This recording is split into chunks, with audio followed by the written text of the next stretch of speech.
सभी दोस्तों को नमस्ते, प्रणाम, हरा हरा महादेव। आज हम लोग लेके आए हैं गंगा माता का बहुत ही प्यारा सा गीत, और जैसा लगा कमेंट के माध्यम से बताइएगा।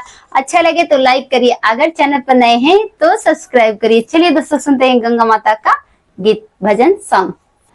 कहाँ जालो कहाँ जालो कहाँ जालो ये गंगा, यारे कहाँ हो जालो गंगा मैया पेनी के पियरिया, यारे कहाँ हो जालो कहाँ जालो कहाँ जालो कहाँ जालो ये गंगा, यारे कहाँ हो जालो गंगा मैया पेनी के हो पियरिया, यारे कहाँ हो जालो गंगा मैया पेनी के हो पियरिया, यारे कहाँ हो जालो जाइबो में जाइबो कावना राम के घरवा, यारे उनके हो घरवा